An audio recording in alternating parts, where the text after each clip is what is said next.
Well, good evening. And this evening we will conclude Jane Austen's Persuasion. Now, last week,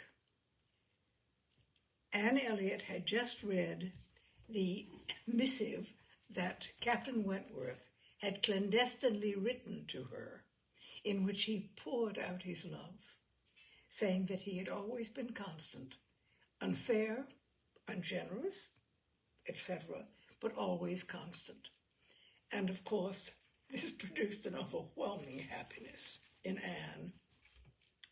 And to pick up the last sentence from before, and before she was beyond the first stage of full sensation, Charles, Mary, and Henrietta all came in. The absolute necessity of seeming like herself produced then an immediate struggle, but after a while she could do no more. She began not to understand a word they said, and was obliged to plead indisposition and excuse herself. They could then see that she looked very ill, were shocked and concerned, and would not stir without her for the world. This was dreadful. Would they only have gone away and left her in the quiet possession of that room, it would have been her cure. But to have them all standing or waiting around her was distracting, and in desperation she said she would go home. "By all means, my dear," cried Mrs. Musgrove, "go home directly and take care of yourself that you may be fit for the evening.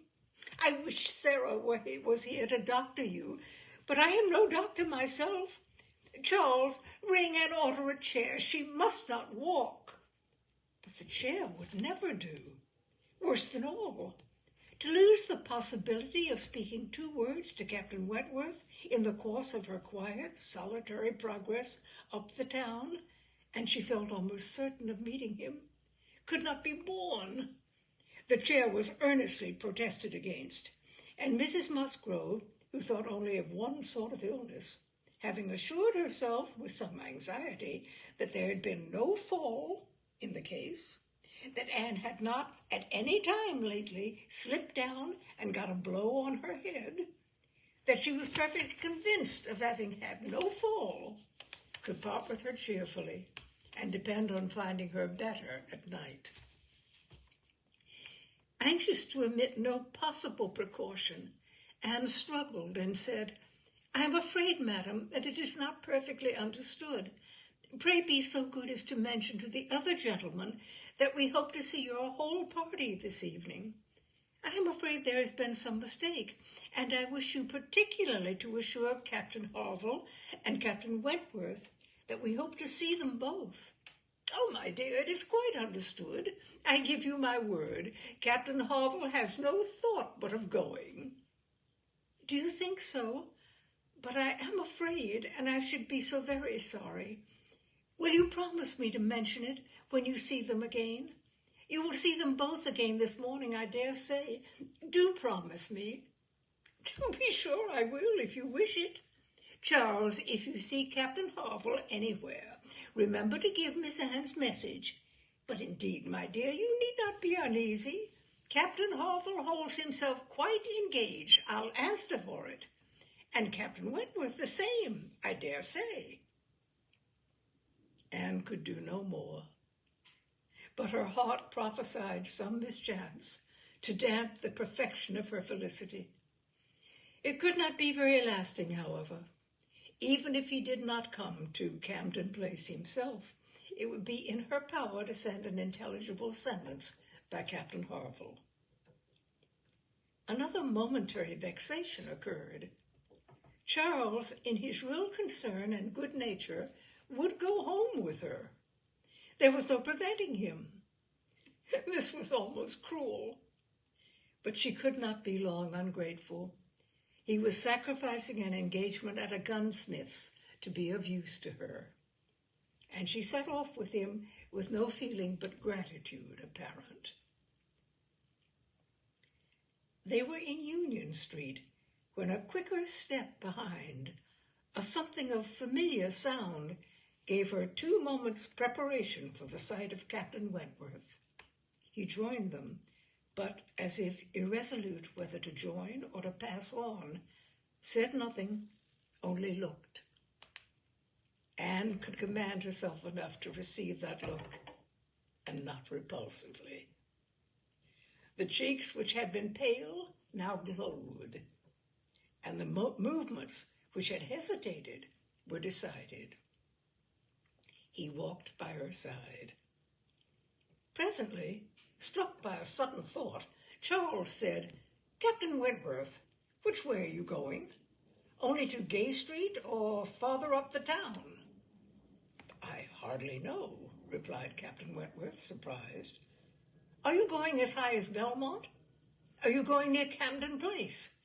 Because if you are, I shall have no scruple in asking you to take my place and give Anne your arm to her father's door. She's rather done for this morning, and must not go so far without help. And I ought to be at that fellow's in the marketplace. He promised me the sight of a capital gun he is just going to send off. Said he would keep it unpacked to the last possible moment, that I might see it. And if I do not turn back now, I have no chance. By his description, a good deal like the second-sized double barrel of mine which you shot with one day around Winthrop." There could not be an objection. There could only be a most proper alacrity, a most obliging compliance for public view, and smiles reigned in, and spirits dancing in private rapture. In half a minute, Charles was at the bottom of Union Street again, and the other two proceeding together, and soon words enough had passed between them to decide their direction towards the comparatively quiet and retired gravel walk, where the power of conversation would make the present hour a blessing indeed, and prepare it for all the immortality which the happiest recollection of their own future lives could bestow. There they exchanged again those feelings and those promises which had once before seemed to secure everything, but which had been followed by so many, many years of division and estrangement. There they returned again into the past, more exquisitely happy perhaps in their reunion than when it had first been projected, more tender, more tried, more fixed in a knowledge of each other's character, truth, and attachment, more equal to act, more justified in acting. And there, as they slowly paced the gradual ascent, heedless of every group around them, seeing neither sauntering politicians, bustling housekeepers, flirting girls, nor nursery maids and children, they could indulge in those retrospections and acknowledgments, and especially in those explanations of what had directly preceded the present moment, which was so poignant and so ceaseless in interest. All the little variations of the last week were gone through, and of yesterday and today there could scarcely be an end. Of what he had then written, she had not mistaken him. Jealousy of Mr. Elliot had been the retarding weight, the doubt, the torment. That had begun to operate in the very hour of first meeting her in Bath, that had returned after a short suspension to ruin the concert, and that had influenced him in everything he had said and done, or omitted to say and do, in the last 24 hours. It had been gradually yielding to the better hopes which her looks or words or actions occasionally encouraged. It had been vanquished at last by those sentiments and those tones which had reached him while she talked with Captain Harville, and under the irresistible governance of which he had seized a sheet of paper and poured out his feelings. Of what he had then written, nothing was to be retracted or qualified. He persisted in having loved none but her. She had never been supplanted. He never even believed himself to see her equal. Thus much indeed he was obliged to acknowledge that he had been constant unconsciously, nay, unintentionally, that he had meant to forget her and believed it to be done. He had imagined himself indifferent when he had only been angry, and he had been unjust to her merits because he had been a sufferer from them. Her character was now fixed on his mind as perfection itself, maintaining the loveliest medium of fortitude and gentleness. But he was obliged to acknowledge that only at Uppercross had he learnt to do her justice, and only at Lyme had he begun to understand himself. At Lyme, he had received lessons of more than one sort. The passing admiration of Mr. Elliot had at least roused him, and the scenes on the Cobb and at Captain Harville's had fixed her superiority.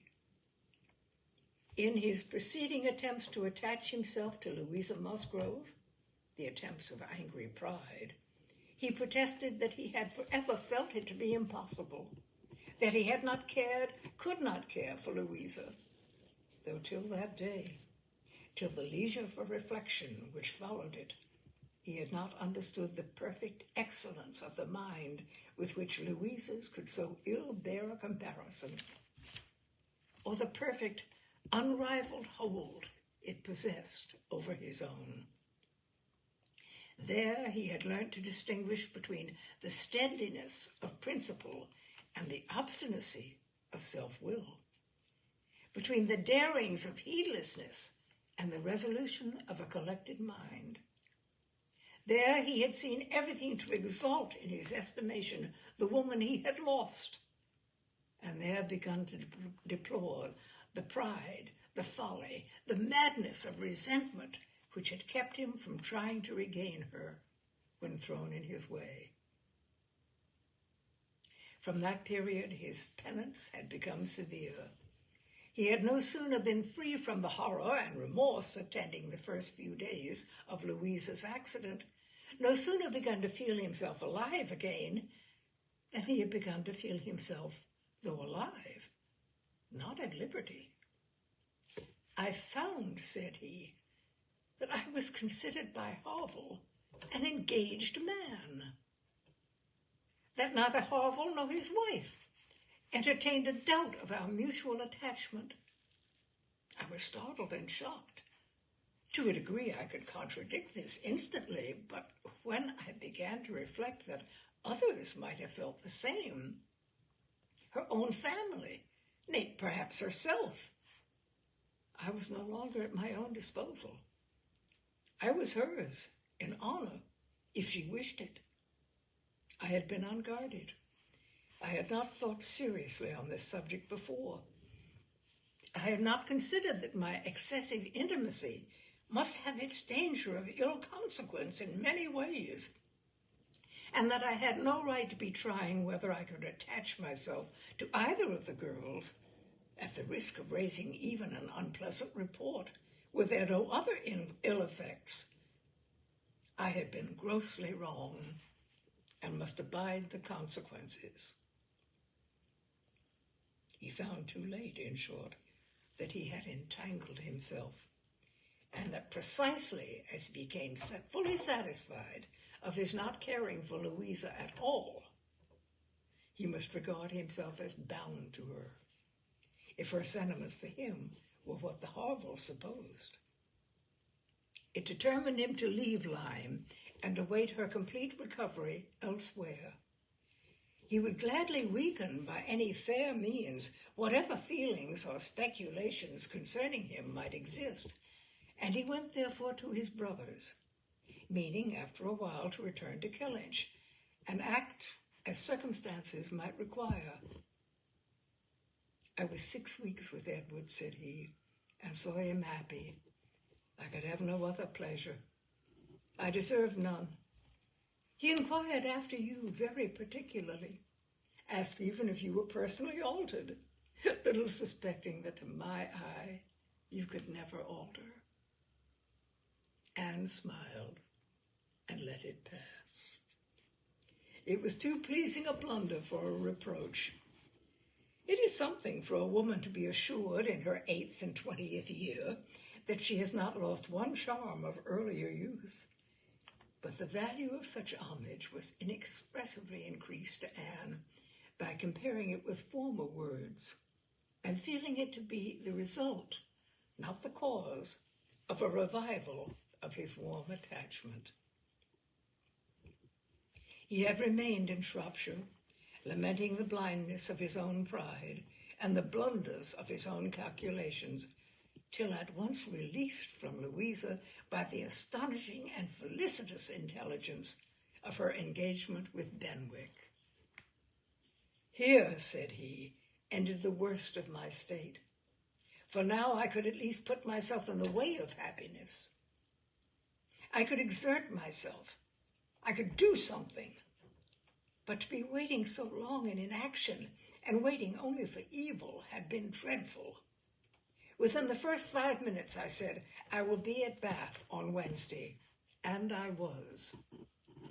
Was it unpardonable to think it worth my while to come, and to arrive with some degree of hope? You were single. It was possible that you might retain the feelings of the past, as I did. And one encouragement happened to be mine.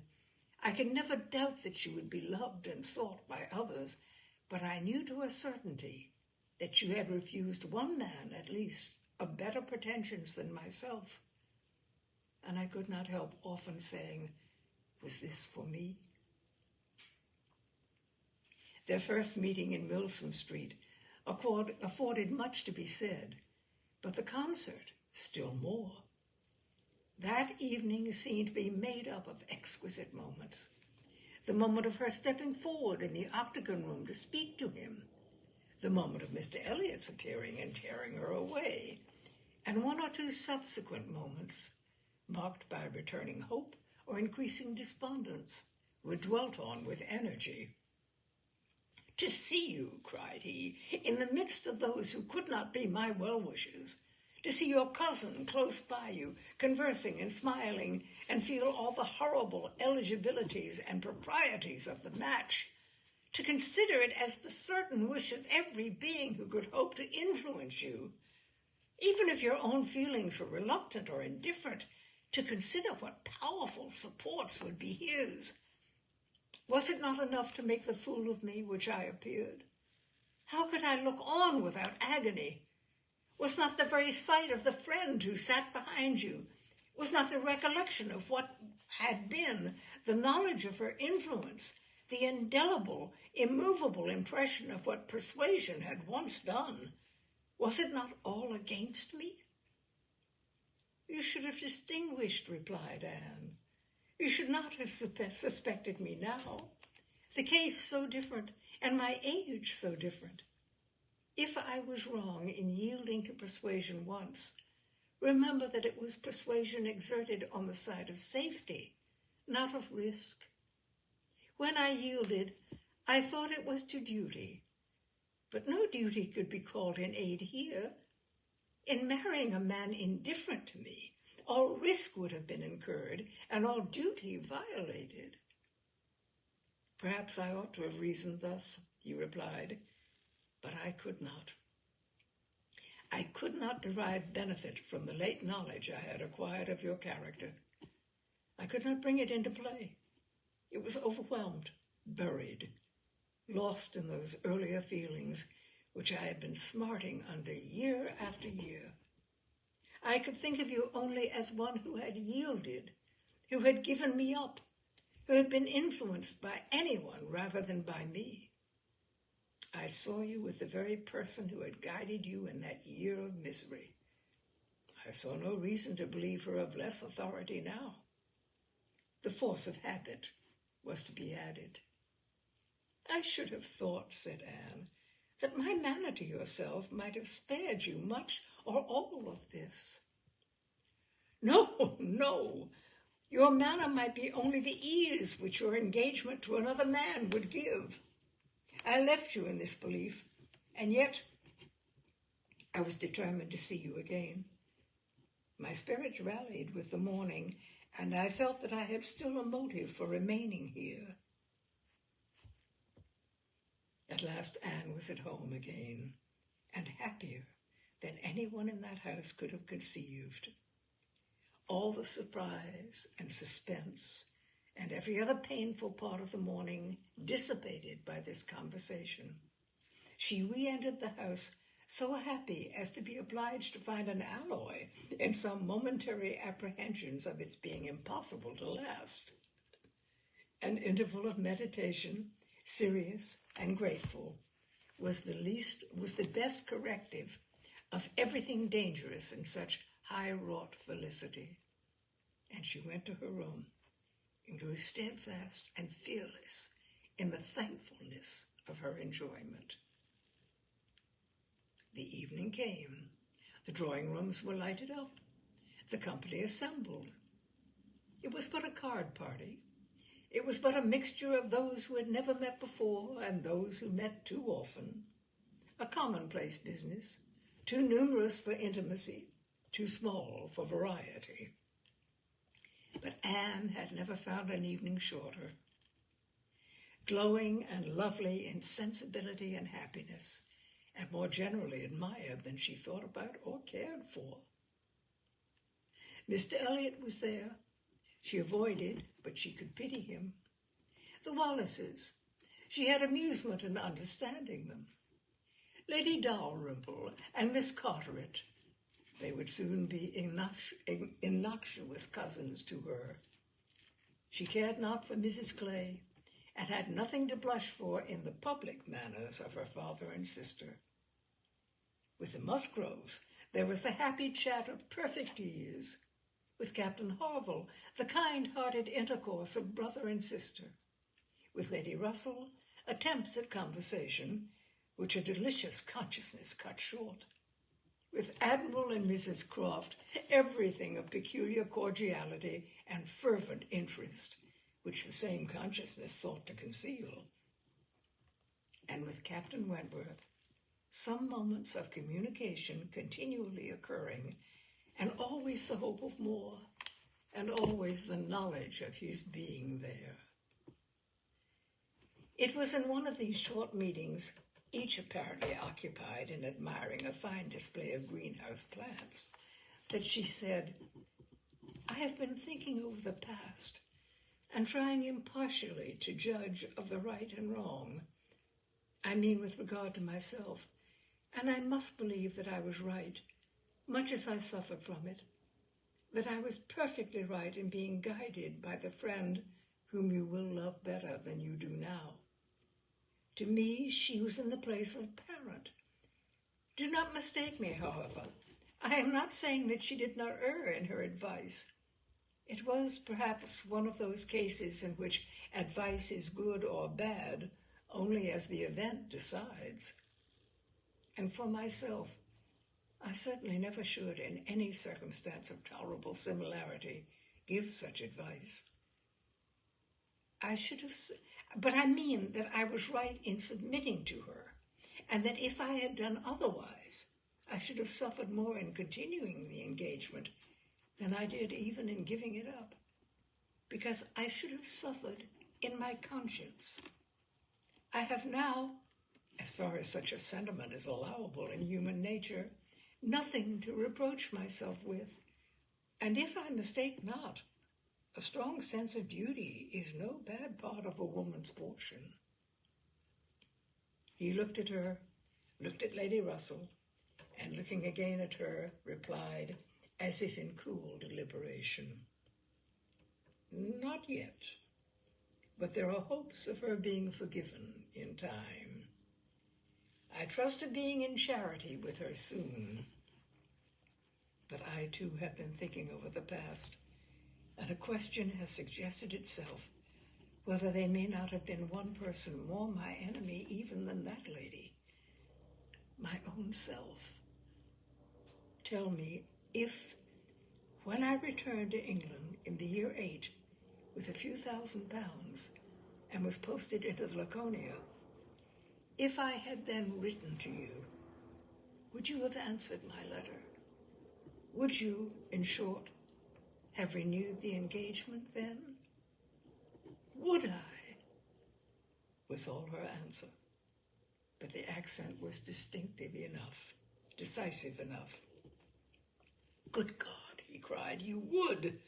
It is not that I did not think of it or desire it as what alone could crown all my other success, but I was too proud to ask again. I did not understand you. I shut my eyes and would not understand you, or do you justice. This is a recollection which ought to make me forgive everyone sooner than myself.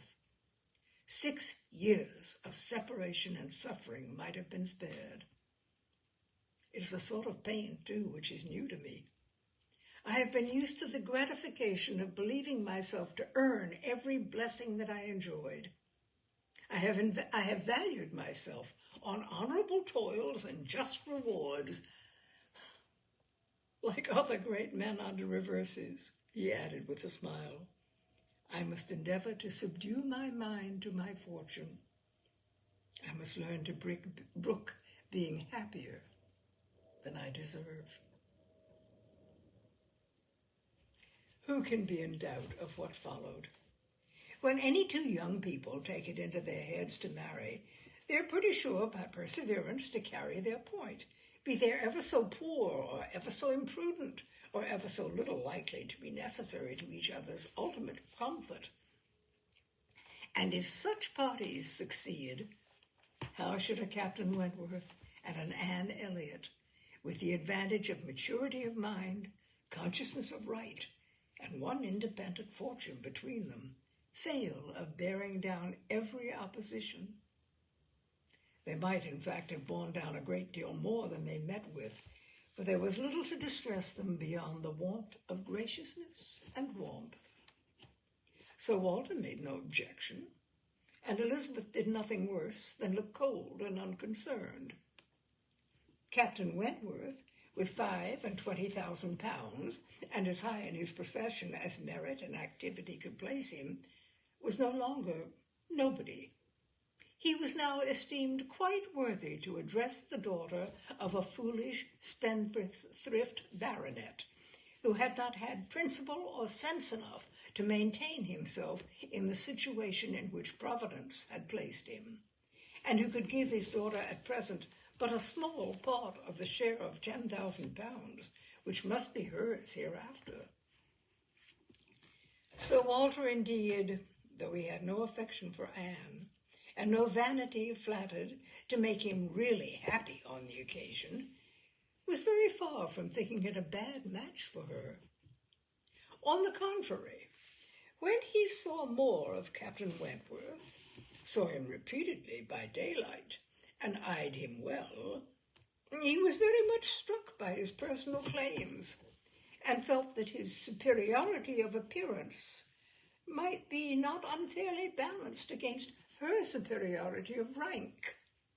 And all this, assisted by his well-sounding name, enabled Sir Walter at last to prepare his pen with a very good grace for the insertion of the marriage in the volume of honor.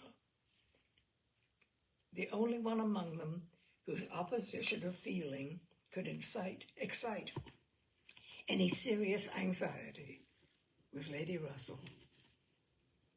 Anne knew that Lady Russell must be suffering some pain in understanding and relinquishing Mr. Elliot, and be making some struggles to become fully acquainted with and do justice to Captain Wentworth.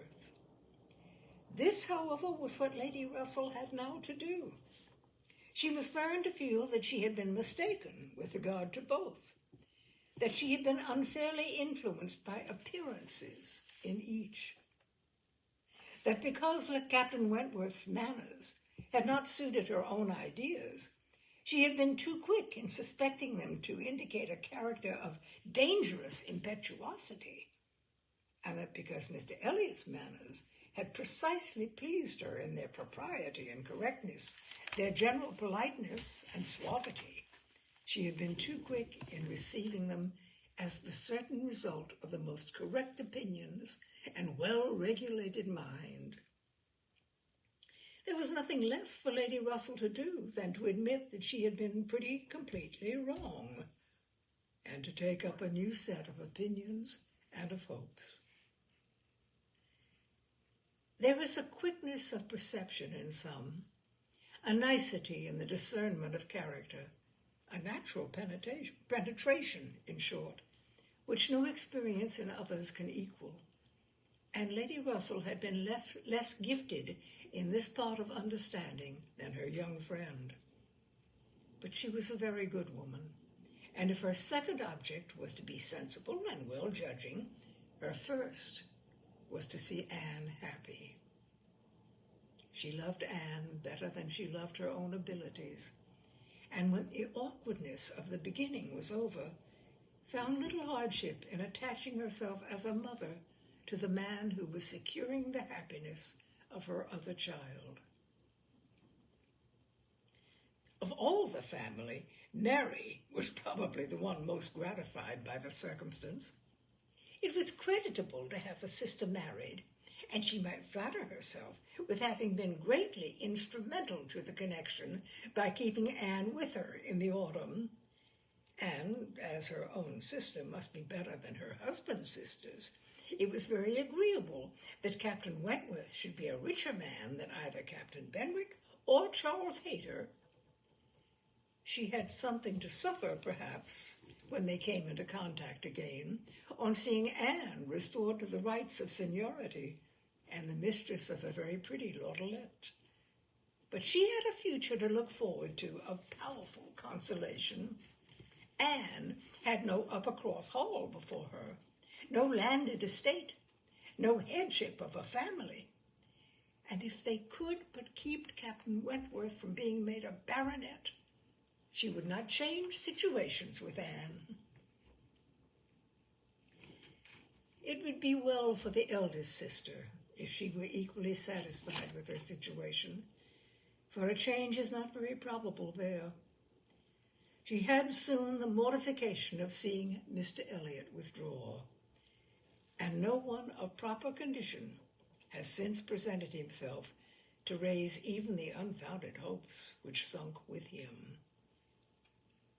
The news of his cousin Anne's engagement burst on Mr. Elliot most unexpectedly. It deranged his best plan of domestic happiness, his best hope of keeping Sir Walter single by the watchfulness which a son-in-law's rights would have given. But though discomfited and disappointed, he could still do something for his own interest and his own enjoyment. He soon quitted Bath, and on Mrs. Clay's quitting it likewise soon afterwards, and being next heard of as established under his protection in London, it was evident how double a game he had been playing, and how determined he was to save himself from being cut out by one artful woman, at least.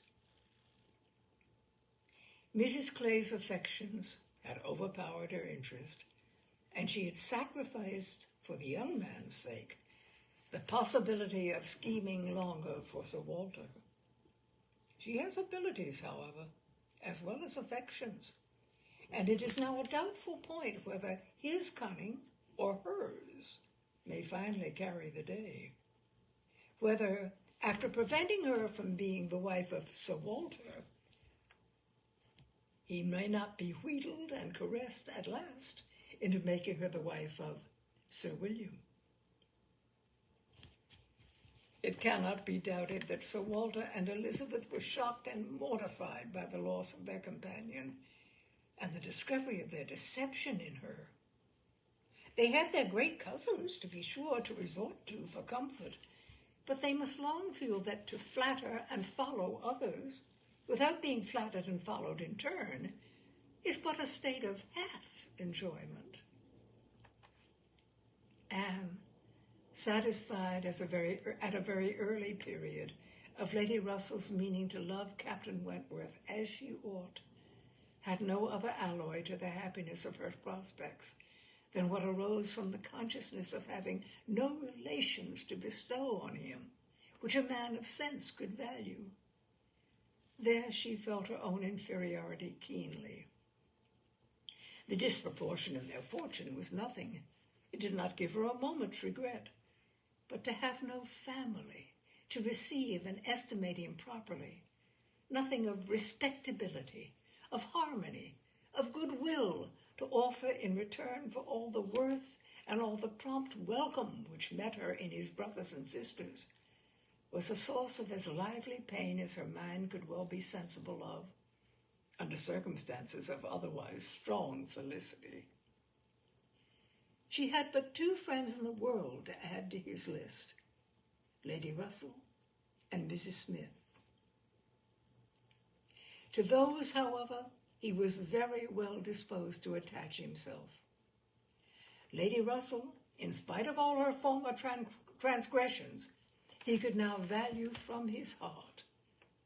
While he was not obliged to say that he believed her to have been right in originally dividing them, he was ready to say almost anything else in her favor. And as for Mrs. Smith, she had claims of various kinds to recommend her quickly and permanently. Her recent good offices by Anne had been enough in themselves, and their marriage, instead of depriving her of 1 friend, secured her 2.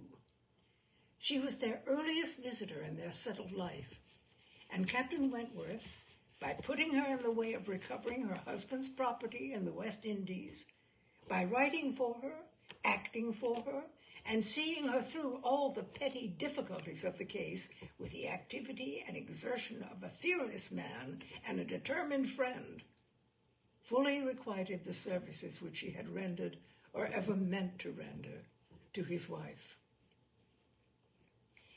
Mrs. Smith's enjoyments were not spoiled by this improvement of income, with some improvement of health, and the acquisition of such friends to be often with, for her cheerfulness and mental alacrity did not fail her. And while these prime supplies of good remained, she might have bid defiance even to greater accesses of worldly prosperity. She might have been absolutely rich and perfectly healthy, and yet be happy. Her spring of felicity was in the glow of her spirits, as her friend Anne's was in the warmth of her heart. Anne was tenderness itself, and she had the full worth of it in Captain Wentworth's affection. His profession was all that could ever make her friends wish that tenderness less. The dread of a future war was all that could dim her sunshine. She gloried in being a sailor's wife, but she must pay the tax of quick alarm for belonging to that profession which is, if possible, more distinguished in its domestic virtues than in its national importance. And that is the conclusion of Persuasion by Jane Austen. Oh, thank you, my dears. And next week we will go back to short stories and the occasional, true episode. It will be a while before we do a novel again, because the idea is to give you something different each week, something different to contemplate, something different to enjoy. So, much later, months from now, I might consider doing a novel again, but for now, no, it's back to the short stories. And I hope you will join me next week. Actually, next week is going to be not a short story, but an essay, so to speak, by T.H. White called Tears. And it's about men and tears, and when tears were absolutely in fashion for men. So join me next week, please, my dears. Good night for now.